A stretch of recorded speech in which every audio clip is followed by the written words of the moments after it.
And we are live right now, the Everybody Mad Live podcast. It's Friday, September the 18th. It's day number 4. Well, actually, we're 46 days away from electing our 46th next president of the United States. How you doing today? My name is Ced Lover. What's happening? I'm Kenya Cabine, and we have a great show lined up for you. And Ced, that's a real good point, man. I can't believe we're just 46 days away. Yep, just 46 days away. I'm excited. Actually, there's a couple states I saw that have early voting, so you can actually vote anytime from now all the way up until election day. So that's something that I think a lot of people are doing. To me, it just makes sense. If you are a country that's just based on democracy, should you make it easier for people to do the democratic stuff? Right. Should you make it easier for them to vote? Right, especially during the whole climate that we're in right now with the pandemic. Yeah. You know, so it's very imperative that people get to the polls and vote. It's by all means necessary. Any means necessary. Any means necessary, and not voting twice like your president say. What did he say? He said, "Get your mail-in vote, send it in." Him and Ivanka, you can always tell when they lying when they start to get the whispering. Yeah. With their little whisper, and then once election day comes, then you'll just go to the poll, and then if they don't have your information, like, dude, that ain't how it works. Do you vote? Right, Do you vote at all? You get one way. You get one way. And that's it. But he's going to try to pull some shenanigans too. I'm trying to be positive about the situation, but Trump is trying to win this election. You know, he's really trying to just take over and win this election right here. No, he's trying to steal the election. He's trying to pretty much stop trying to say win. He he can't win it because he didn't even beat Hillary. He just got lucky. I saw something.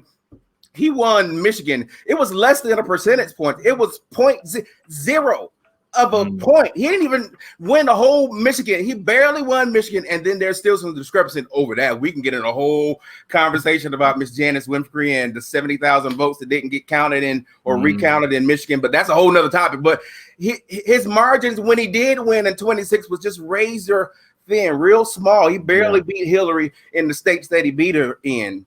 And then you're getting to now, and then he's it ain't like that. So some of the polls are giving a lot different case. So I'm kind of glad about that. But that doesn't make me any less concerned because my thing is he's the president and he can cheat.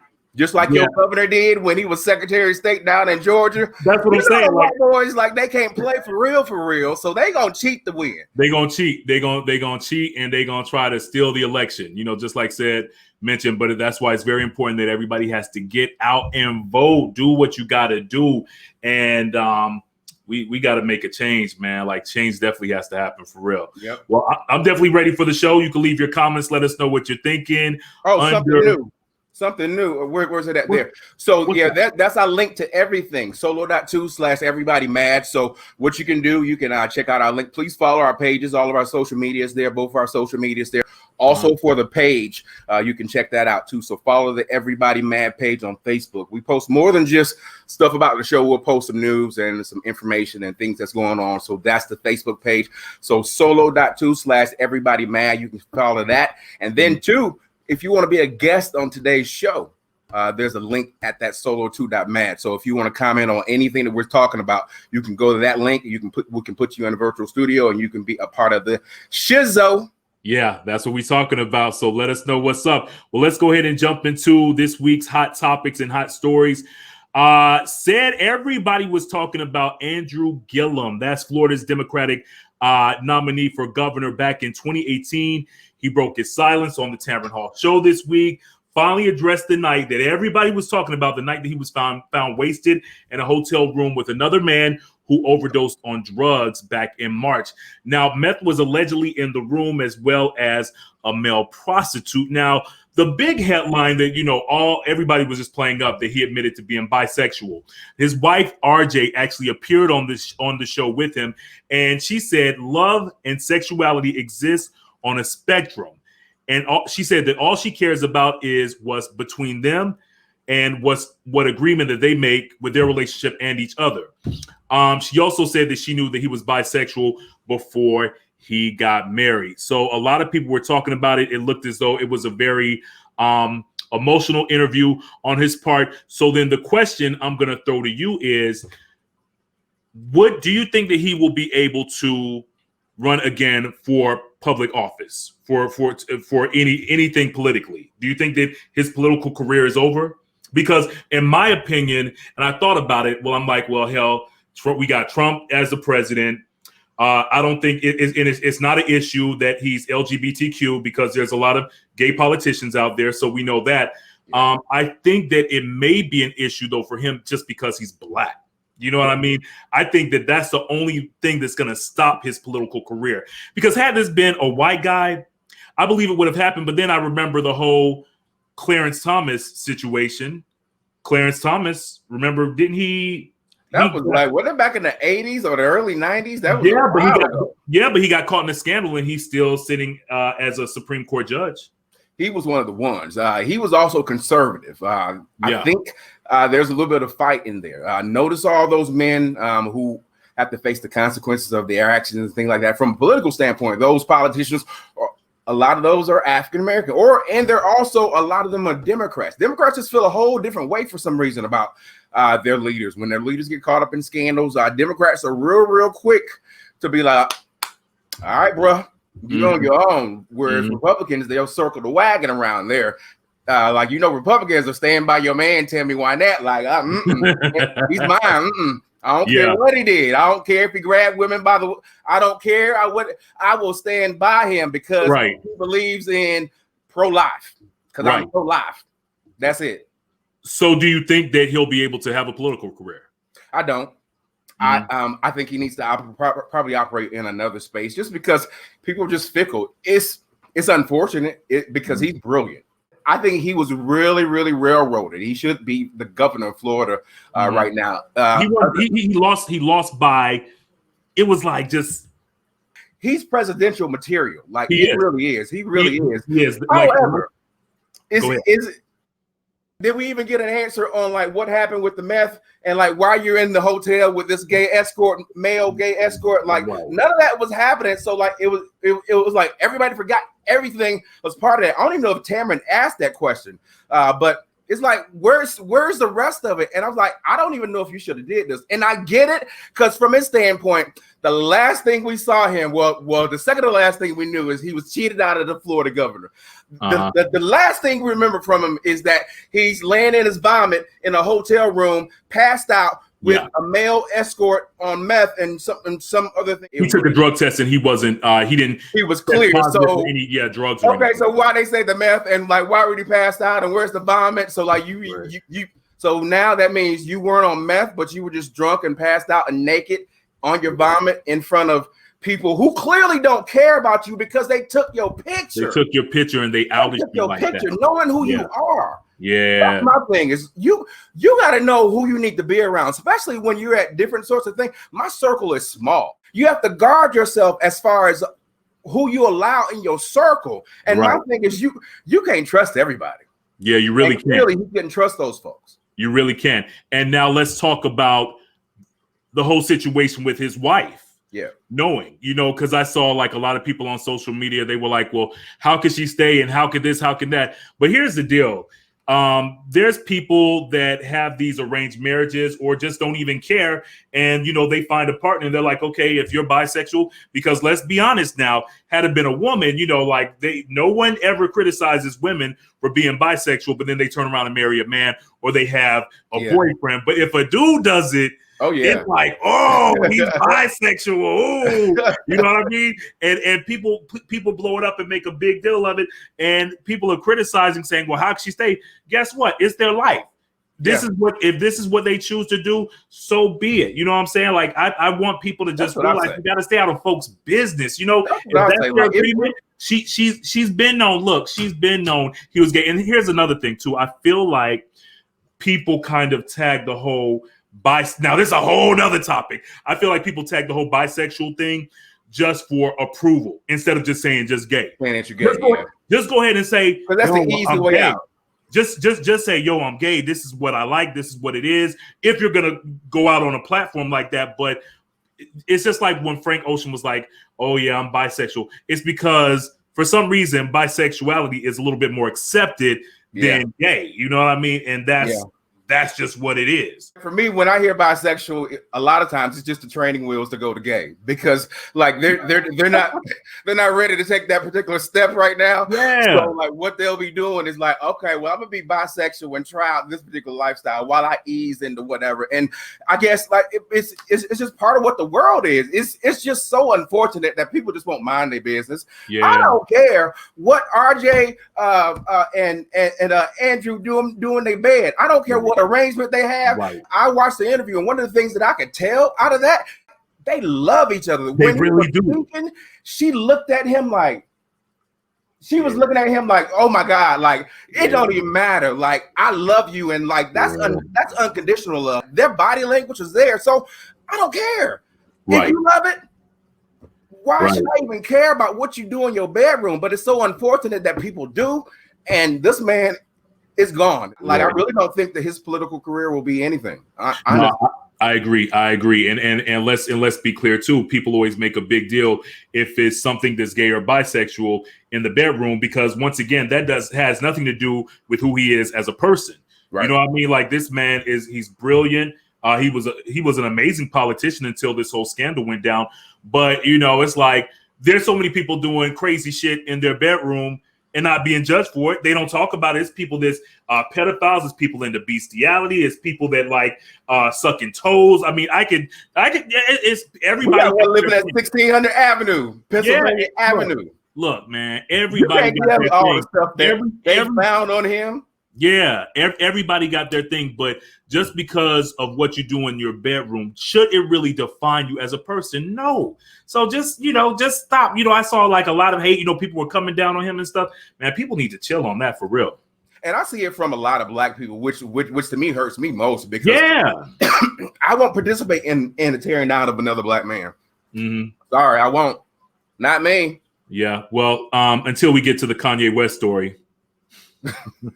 I would tag but he's not a black man. He's not a black man. He's something else. What's up, April Brewer? What's going on? That's my classmate from back in the day. Leave your comments. You can also jump on the link under the page and make your comment about this story right here. Yep. All right, Ted. So let's keep it moving, man. We got some more stuff to talk about. Trump back in the news again.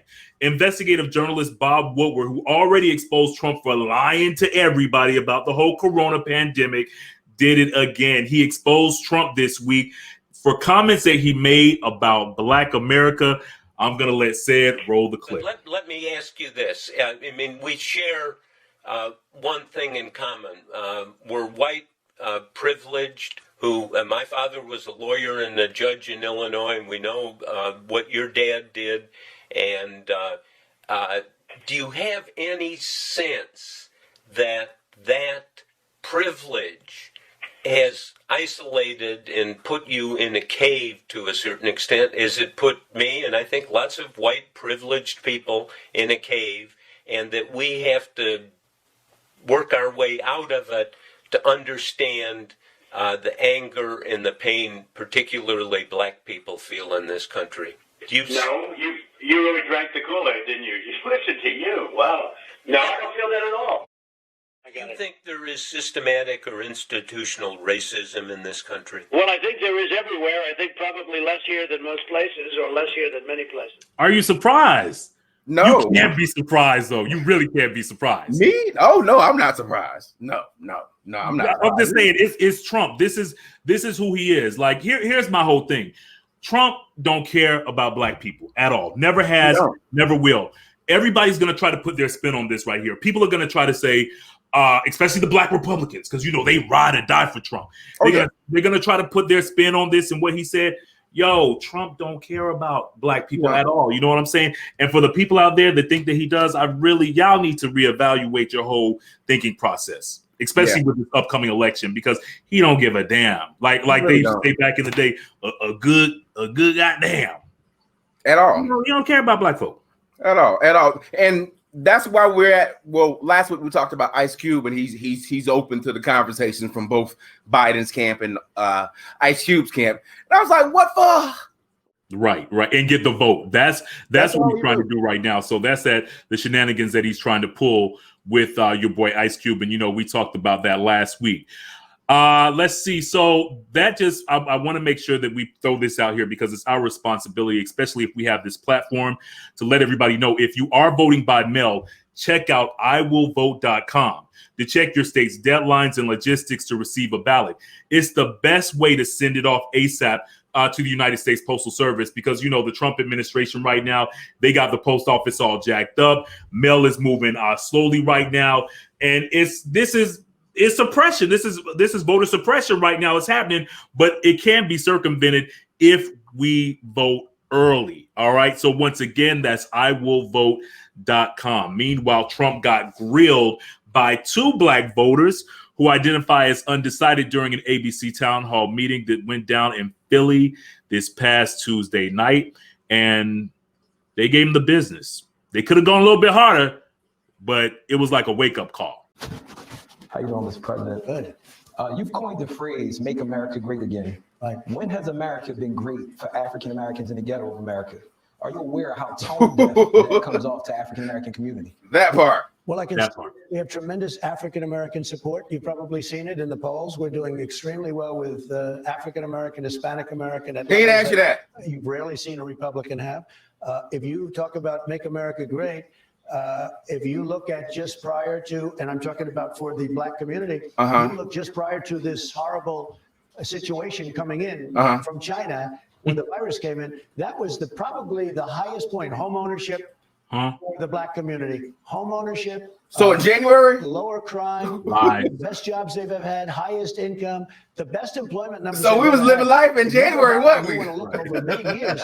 You could just go back 6 or 7 months from now. That was the best single moment in the history of the African American people in this country. God. I think, I would say. Well, I mean, your statement is though, make it great again. So historically, the African American experience, especially in these ghettos that have been out red line, historically, these ghettos that have systemically been set up and treated the way that they have been, the conditions of the drugs, the guns, and everything else that actually created the symptoms for what we see, that you profess to be just the democratic cities in themselves. These things have historically been happening for African Americans in these ghettos, and we have not been seeing a change. That part. Oh. He told the truth, though. And see, it's something that Trump's not used to because he's so used to doing all of these rallies, these KKK, Trump rallies, where people get together and he talks and dictates and no one says anything. And he's never challenged it, never called out on his shit. But in this situation, he was called out. And there needs to be more town hall meetings like this where people are actually gonna pull his cards and be like, yo, this is how we really feel, because it seems like sometimes he's so delusional, like he doesn't even have a clue what's really going on. He's in his own zone. Of course he doesn't care about us. We just talked about that. But I'm so glad that he was able to. I'm so glad that was broadcast on national TV in front of billions and millions of Americans. Like people really needed to see that, and he needed to hear that. I was watching. Have you heard this? What is it called? Social Dilemma. It's on Netflix. Yes, it's so good. Oh my God. And I'm so terrified of it too, because it just makes sense. It's just like we've allowed ourselves to just mold our society and use technology to mold it into something that makes us feel good, and it just operates just for us. So basically it makes silos. We're all in silos, all in our own little silo that we want. So whatever we want to see, that's what we see, or whatever we want to feel, that's what we feel. So if racists want to be racist and they don't want to see the truth for what's going on, then they probably won't, because their Facebook is probably going to have all Trump stuff, probably all this white supremacist stuff. So they'll never see all the great things that minorities do, all the great things that black people do, all the horrible things that police do to black people. So that's when so like it clicked for me, was why we've been screaming at each other for like 4 years, like why can't your ass get it that like this is crazy? Well, they're getting a whole different set of realities, and that terrifies me, because we don't even know what's the truth, because we got a set of truth and they got a set of truth. So like, how the hell we come together? Right, exactly. It's a divide. It's let me tell you, for people out there, and said, I'm so glad you brought that up. The Social Dilemma, it is an amazing documentary on Netflix. If you have a Facebook account, if you have an Instagram account, if you have any kind of social media platform, you need to watch this film, because it breaks down how social media affects our lives. It's to the point where you don't even realize it. We don't. It's completely, it affects our lives. It makes you, it controls your life. And take somebody's phone away from them, they will lose their minds. Minds. And that's crazy. Like, if you took this away, literally, it's sitting right next to me. I ain't got no need to have it, but it's sitting right next to me. If you took this from me, I would flip this place up, and it's crazy because I've never been like a materialistic type of person, but just based on how we've allowed this tool to become so ingrained in what we do, it's like, man, we got a whole host of problems. We got racism to deal with, but we also got like this crazy, AI or artificial intelligence controlling everything. Yeah, and then my heart goes out to even like just the kids and what the kids have to go through. You know, that whole segment with the little girl and everything. I mean, people, you gotta watch. It's on Netflix. Check it out and let us know your thoughts on it. And don't forget, you could comment on what's going on the show today. Got a lot of hot topics going on. Everybody's checking in. Kenny Lauderdale, my cousin Omar, my cousin Tasha, Tia Acker, and Savannah. Miss you too, boo. Let's see. It's just, it's lit today, man. So definitely let us know what's going on in your mind with the Everybody Mad podcast. Breonna Taylor, the city of Louisville, Kentucky, agreed to pay $12 million to the family of Breonna Taylor and institute sweeping police reforms in a historic settlement of the family's wrongful death lawsuit. However, there has still been no arrests, not one arrest in this flawed raid that killed Breonna Taylor. Yeah. So it's still kind of like a problematic situation. It's kind of like, okay, we're just going to give you this money and, we're not going to arrest these people for what they did. But those officers have to be held accountable for killing this young black queen. Somebody has to be held accountable. And no one is going to rest until there are some charges and there's some arrests made. Nobody's gonna rest till we get tired of seeing Ben Crump face. Not to say anything shady about him, but just the fact that, like, when I see him, I know something done went wrong. I know it's been another hashtag in our community. And my thing is, I'm so tired of that. And I get it. And like, please don't understand my comments to be anything that's negative towards the family, because at the end of the day, I'm not mad that they took this $12 million, because, like, who's to say that they'll ever get any sort of justice anyway? Because, like, we know what the justice system does, and then $12 million. This is the biggest settlement ever in any sort of a wrongful death or any sort of officer involved issue. So it's historic and things like that, but it kind of just takes the wind out of your sails a little bit, because still nothing happened that's going to be transformative that we see. They said that a part of the settlement that they're going to do, they're going to have sweeping changes, but we got to see something first. We got to see something first. Bad cops need to be made examples of. Bad cops ain't like a bad McDonald's person who forgot your fries or didn't take the pickles off your burger. You know what I'm saying? Bad cops, when they mess up at their job, people die. People die. And you have to get to a point to where you say, you know what? We have to analyze the information and look at it. If you were willfully neglectful of your responsibilities at your job, you just got to go to jail. Yeah. That's it. And if you think about it, and you could tell me if I'm wrong, because Ced, I know you're really good with, remembering stuff like this, but with all of the violence that has happened against unarmed African Americans, has there been any cop that's gone to jail for it? It's very rare that there are any cops. In Minneapolis, you had those officers that were arrested, but they're not in jail now. Like, they're out. They're out. You had there's the African Somali police officer in Minnesota that was arrested. I mean, literally, it's probably less than 5 that I can even think of officers who've actually been arrested. Amber Geiger.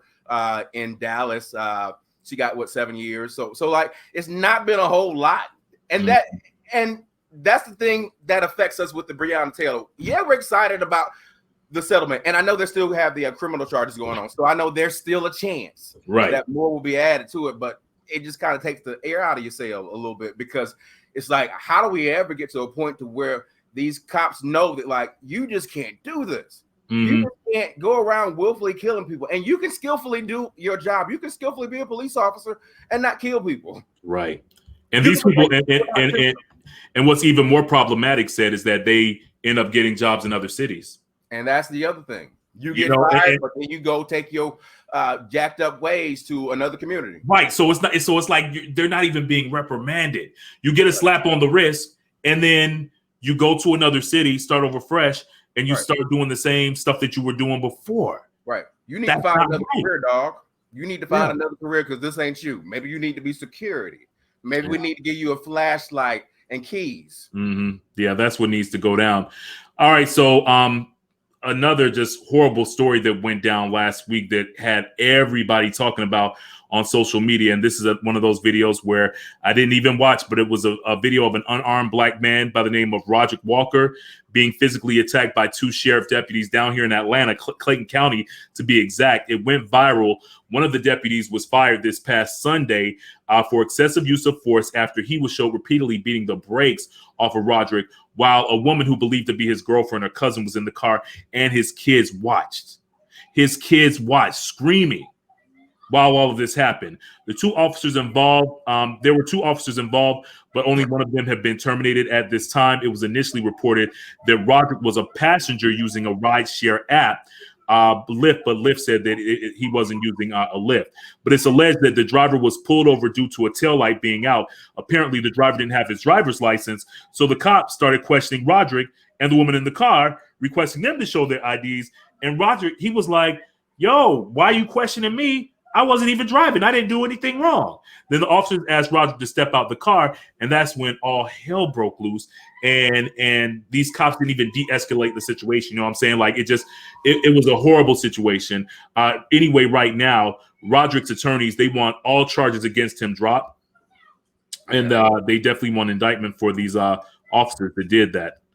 How many days have we been since George Floyd? We're on 100 and I've lost count, but I'll get the count before the end of the show. But this is 100 and something days after George Floyd. So that should have been the moment that just lit up everything, and we all have been united. And then protests have continued since that point. Right. But the fact that we're still protesting and y'all still doing it. Still doing it. Y'all still doing it. So that means that, like, there needs to be something monumental to change that. So that's why we mad that, like, we got the settlement for Breonna Taylor before we got the charges. We mad about that because it don't make sense. We tired of this because all that means is when you don't hold people responsible or accountable for what they do, and we see it with Trump, they do something else or they keep doing it. You gotta hold people accountable when they don't do right. Yeah. And I think that's the problem with society right now. No one's being held accountable, and people keep pulling these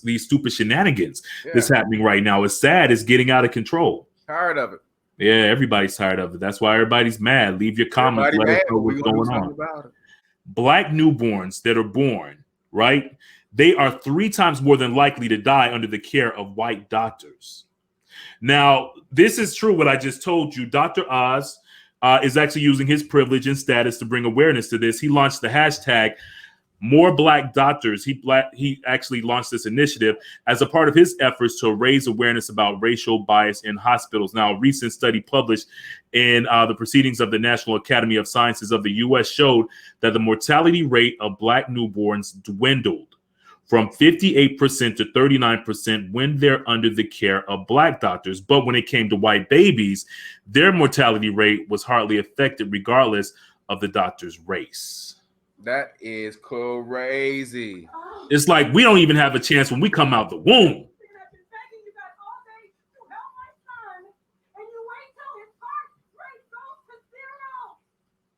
Oh, I can't. Yeah, that's horrible. Whoa, that's heavy, bro. I can't. How that traumatic experience unfortunately is happening to countless others all across the country right now. Babies. That's crazy, and it's crazy that they have research and studies to support that.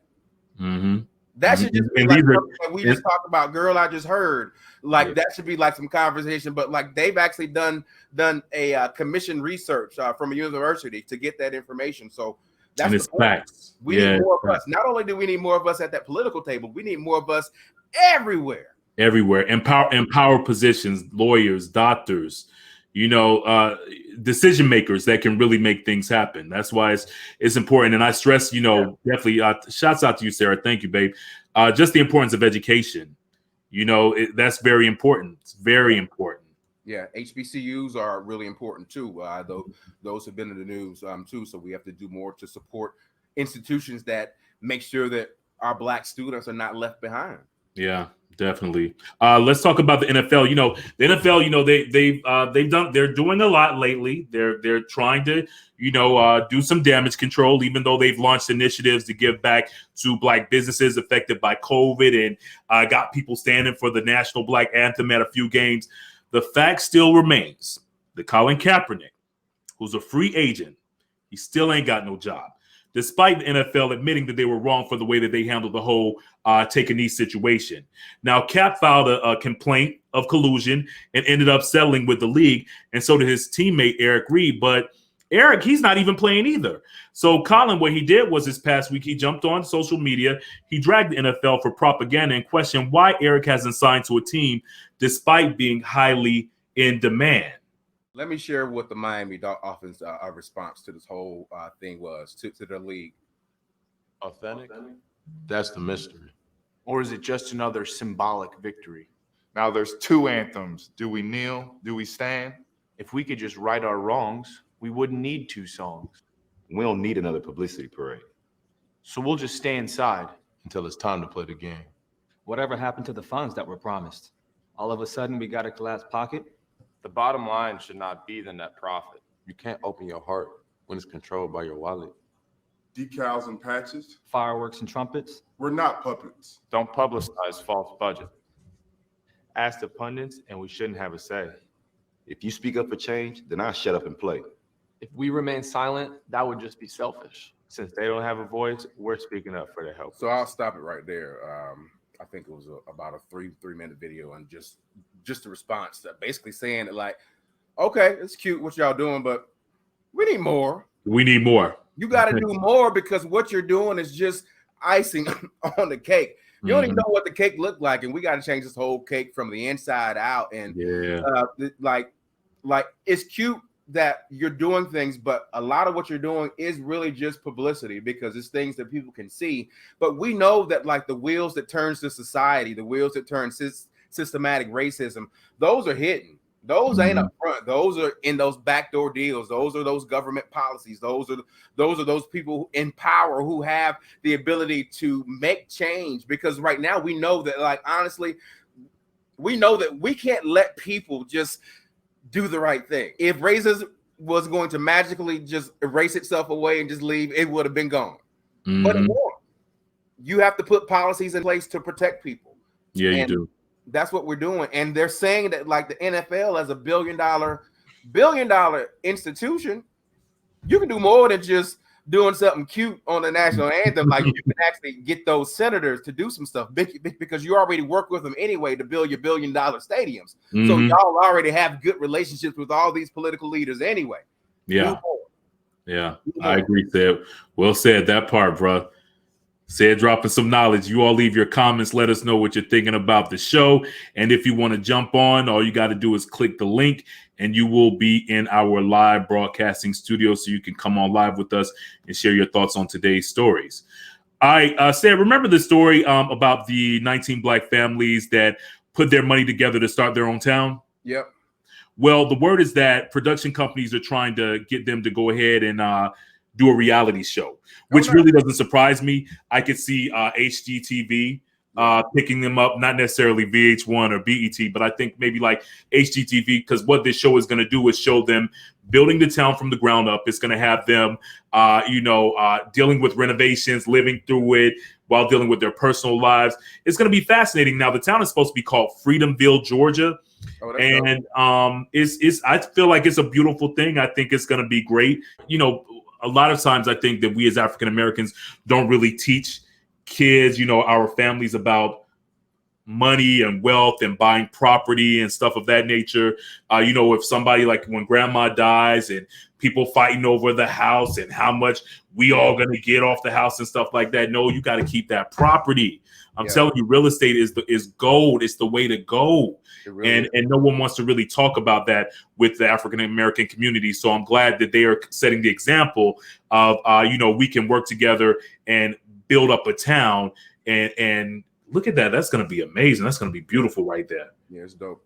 We need to get them on the show, and we also need to probably look at some financial planning type of thing too. I think it's time that we start having those conversations, so our get a little bit better with money, because we can't be dependent on and waiting on stimulus checks to be able to get us out of holes and things like that. Yeah, we got to make sure that we find other avenues of income for real, because everybody needs that. Yeah, everybody needs that. You know, you got to have more avenues of income. So we'll definitely be bringing you more of that on the Everybody Mad podcast.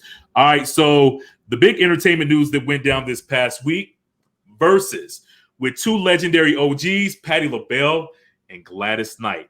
Yep. And when I say it did not disappoint, it was really good. You know, you had Patti playing her songs, Gladys Knight playing her songs. And I know we talked about it last week, how we thought it was going to be and everything like that. But for me, it was very nostalgic. For me, it was there was lots of I got some stuff going on behind the scenes. It was nostalgic, and it kind of reminded me of my childhood and all the songs that my mom and dad used to listen to back in the day. And so, you know, I kind of got like a little bit emotional, you know, throughout the show. But I felt like it was good. You know, Patti's still sassy. Gladys Knight is still sassy and beautiful. They're both beautiful women. I loved it. There was one point where she even took off her, Patti LaBelle even took off her shoes. In the middle of the, she kicked off her shoes like the old times. So it was really good. You know, I thought it was really good. I liked that they did it on a Sunday. Yeah. Actually, it was the second largest one. I didn't think it was going to be that well. I really didn't, just because the technological divide. I didn't think Mom and them was going to be able to figure it out, but they did. They did. They got over there and they figured out how to get them some Patti LaBelle. And I like how they did it, because they clearly ain't watched no Verzuz before, because they just got their music down. They sat down in them chairs and was singing flat-footed. Sitting down didn't get up, didn't need to, because their voice was strong enough. So they didn't have to singing almost the whole song, but it was beautiful. And then like the last 15 minutes was dope too, because they brought out the third musketeer of that trio of Dionne Warwick. Got that Dionne Warwick in there, so that was cool too, to get them in there singing that remake of Superwoman. I think Superwoman, yeah, that was good, and I like when they did That's What Friends Are For. Gladys Knight, she was singing throughout the majority of it. Patti LaBelle was singing too. You can see that clearly, you know, and don't hate me for this right here. I'm just calling it for what it is. Her voice isn't as strong as it used to be. Gladys, you know, but it was still, you know, like it was still just beautiful to see these beautiful Black women that we were all raised on come together and do a Verzuz. Like it was just so awesome. It was heartwarming, and I truly enjoyed it, for real. Even when Dionne came out with looked like she just got through smoking Newports and drinking coffee, I really enjoyed it. It was really beautiful, for real. Jamie Foxx says that he wants to do a Verzuz. He wants to do a Verzuz with Will Smith. And he thinks that they gonna sing and act, rapping. What? Well, like, see, that's gonna be a variety show Verzuz, right? Because I was kind of I think that this is gonna be more so the acting, because Will was a rapper, Jamie was a singer. So I think what he's talking about is like maybe like showing like their best movie clips, which is kind of a dope, different spin on Verzuz. I'm here for it. So that would be good. I could see that happening. And he said that he would also like to see Denzel Washington up against Al Pacino. So I think that would be dope, but I would like to see Al Pacino and Robert De Niro. That might be dope. You know, just to like play like their best clips from all their movies from back in the day. I think that it's just something different. And then I know a lot of people, you know, I see a lot of people trying to throw out like what would be a great Verzuz and everything. I know you and I, we've talked about it. We talked about Mariah Carey, which I don't know who could go up against Mariah, because Mariah just got so many hits. You know, I said Toni Braxton would be good for Mariah, but then I also came up with this right here. Tyrese and Genuine, Tank and Jamie Foxx, Mary J. Blige and Faith Evans, Lil' Kim and Foxy Brown. That's my list for it. I like to see that. Yeah, it might work. Especially Lil' Kim and Foxy, because, you know, they had beef back in the day. So I know that would be big. It would just be like the whole Brandy and Monica thing. And I like how they're doing Verzuz now, where they're actually side by side. Because remember, initially it was more virtual because of the whole pandemic. But Yeah, let us know your thoughts on that, man. Let us know your thoughts. So while we're talking about music, we do have our one of our guests in the queue. Nice. Just brought out his new music. It's good to celebrate music. We had a good verses with some good music, and I want to bring on one of the artists that we have locally. Well, can you let me ask you this? Are you saved? Yeah, I'm saved. Oh, God is good. I know. I just had to ask because I didn't know how much of gospel and religion I need to explain to you.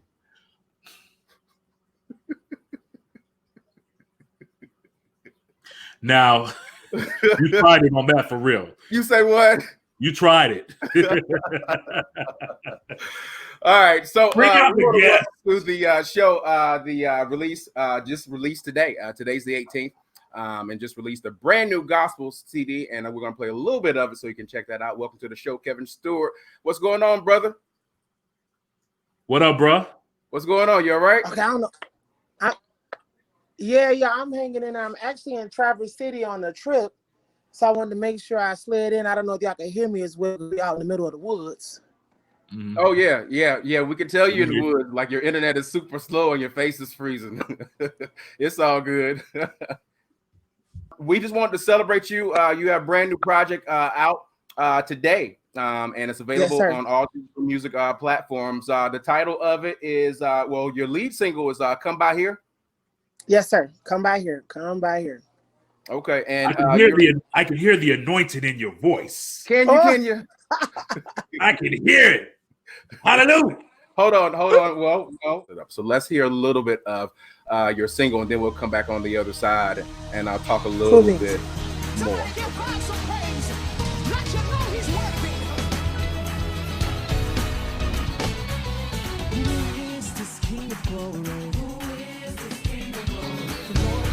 Strong and mighty. Lord God, strong and mighty. The Lord God, mighty in battle. Lord God, mighty in battle. No one else like him. So lift up your heads, all ye gates, so he can. Come on in. You say, come on in. Who is this King of glory?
The song is called Come By Here by Kevin Stewart off his highly anticipated album released today.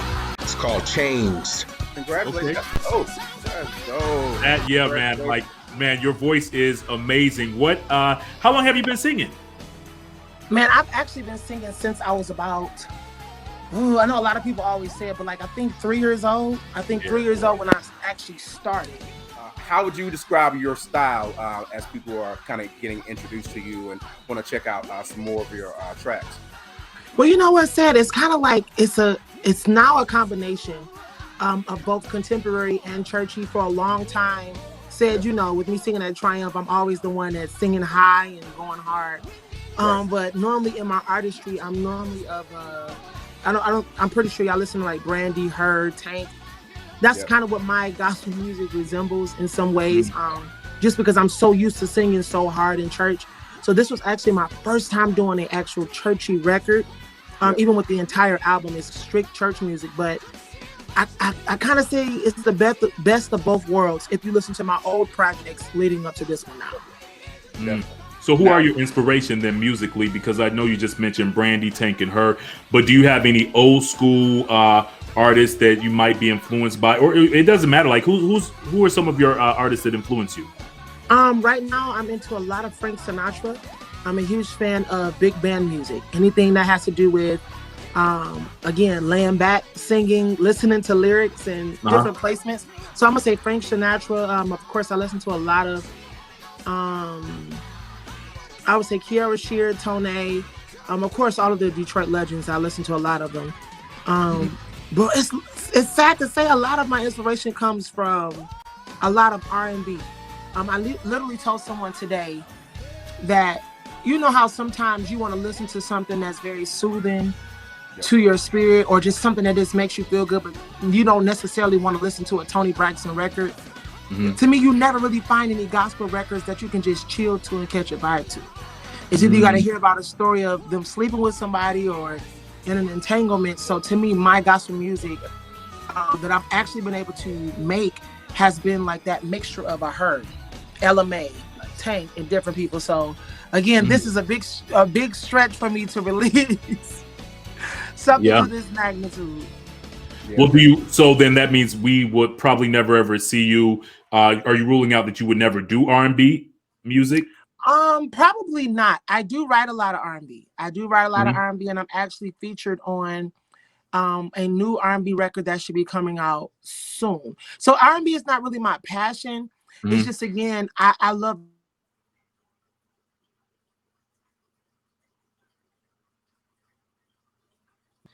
I'm back. Yeah, there you go. Okay. Right, so I don't think I would ever release a R&B record unless I'm married and God kind of says, okay, you can go ahead and write love songs. But you know, I enjoy it. I love it. I do enjoy writing it, but you know, it's probably nothing that I'll ever do. Well, we definitely appreciate you stopping by, Kevin, and we're excited about the project. Kev. Of luck to you and best. Well, we don't believe in luck. We know God is going to anoint everything that you're doing. So we're excited to share that on the Everybody Man podcast. And please keep us posted. We'll put some links on the show on how to get your podcast. And also we'll put a link to the video on the Everybody Man show page so we can see your music video and some of your other stuff. So I appreciate you coming by, my brother. Thank you, fellas. I appreciate you all. Thank you. Definitely, brother. Definitely, man. Yes, sir. Oh, that was dope, man. Yeah, Kevin. I've known him for several years. He's actually sings a lot at our church, Triumph. He ain't your sleepy old kind of like sit down and go to sleep type of gospel. Like he's like a Ty Trippett, Anthony Brown type of high energy type of type of guy. So yeah, he definitely has a very distinctive voice. Oh yeah. Like I'm sure, like if he walked in the room and started talking, I would be like, "Oh, that's James right there." You know what I'm saying? Like he has a very distinctive voice, and it's going to take him far. So, shouts out to him. All right, a couple more stories before we wrap things up. After 3 years of marriage, the big news this week: Cardi B decided to file for divorce from Offset. Now, her camp denies that she's breaking up with him because of Offset having a baby with another woman. That is absolutely positively not true. Reportedly, Cardi doesn't want child support from Offset and wants everything to be amicable as far as their divorce. So that's it. Splitsville for Cardi B and Offset. Can't say that I am surprised by this right here. I felt like when they met, I felt like that they linked up and got married too early. It just happened so fast, you know, and I get it. You know, you're living a fast life. You're artists. You got all this money and stuff like that. But you know, they really didn't take time to get to know one another. So I wasn't really surprised by this here. And it sucks from Cardi B's perspective because she just came out with WAP. Now everybody going to assume that she ain't got it.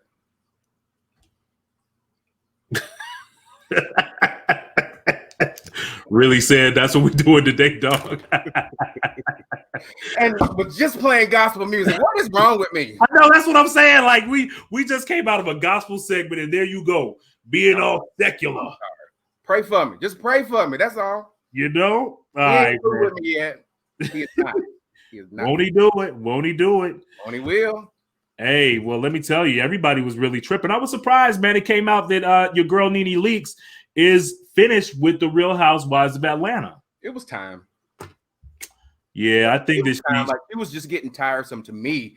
even when I watched it, because she just clearly didn't want to be there. I've been hearing grumblings of it earlier in the spring once the pandemic hit, and they were saying, well, because y'all in Georgia never did close. So while we was in the house, I was reading everything back in March and April, and I was reading where they had started the filming for this new season, and NeNe was never a part of any of those scenes that they were filming. So I had already known that like the writing was starting to be on the wall, but it's cool that they had come out to actually say that. We actually have a video of NeNe sharing a little bit of her side.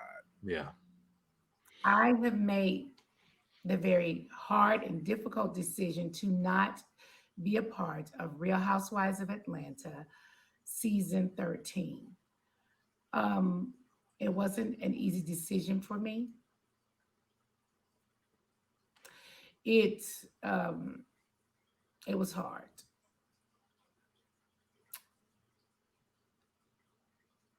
I started on the Real Housewives of Atlanta. I swear in she looked like a Muppet. 2008. We took off like a rocket.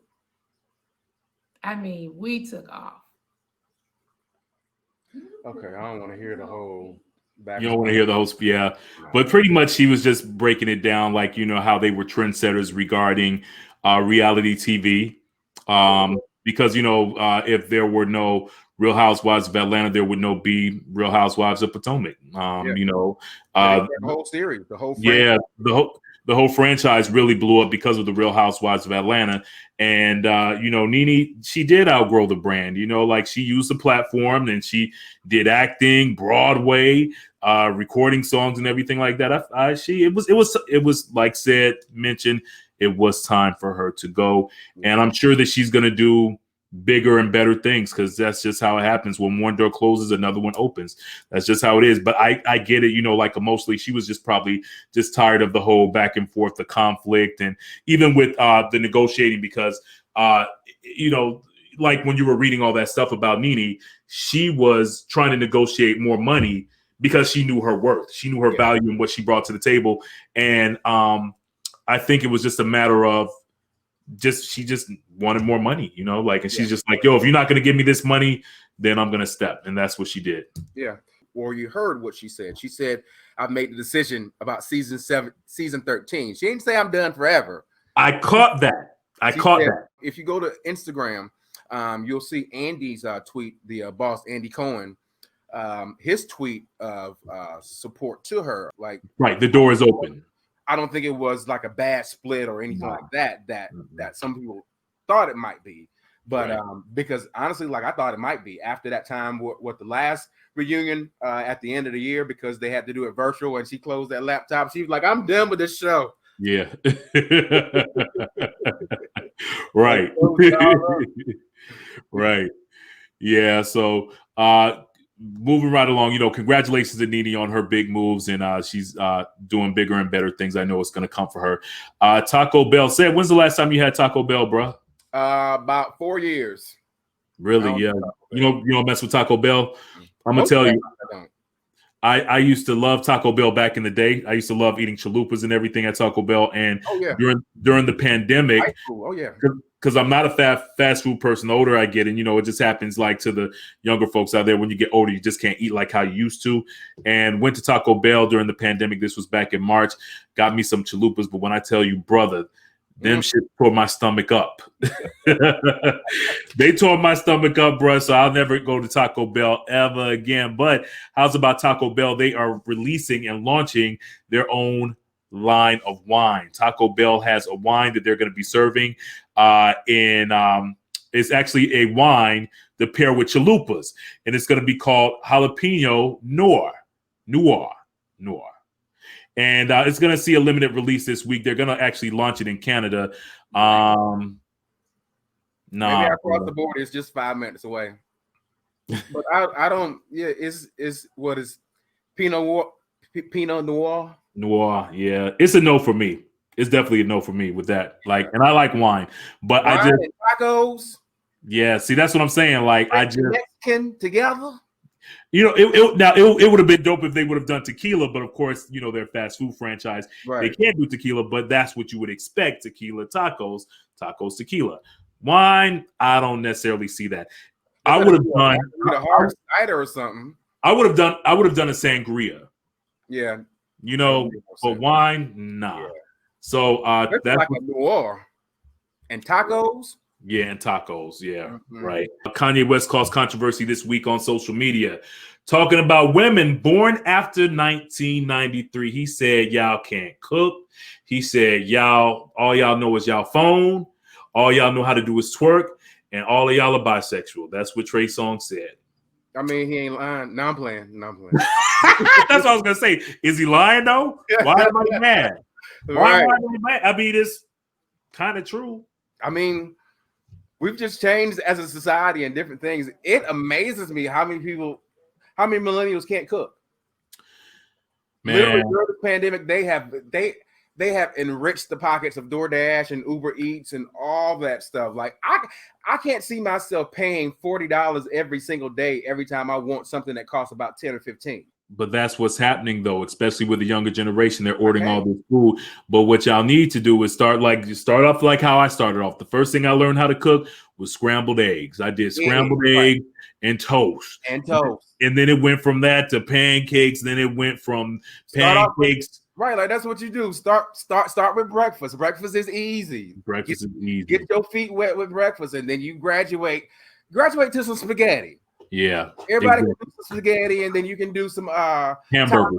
Tacos are pretty easy. Anybody can do tacos and burgers. Well, we're gonna hold on burgers because you got to look at the pink on the inside and make sure you do them right. But anybody can do chili. Yeah, anybody can do stuff like that. Yeah, it really amazed me, like you said, especially like and you know I might catch flack for this because there's a lot of women out there I know that just don't cook, and I'm like, how the hell you expect to get a dude and be in a relationship? That they don't cook is that they can't cook. Right, because I mean, at the end of the day, what's that old saying? Food is a way to a man's heart. You know what I mean, or to a woman's heart. Heart is through his stomach. Yeah, so hey Felicia, hey Songbird. Yeah, that's my SSU buddy right there. But yeah, very true. Felicia, I know you can cook. I'm sure Felicia could cook. But anyway, so let us know your thoughts and comments. One more story said, because I got some stuff going on behind the scenes, man. I got to tend to.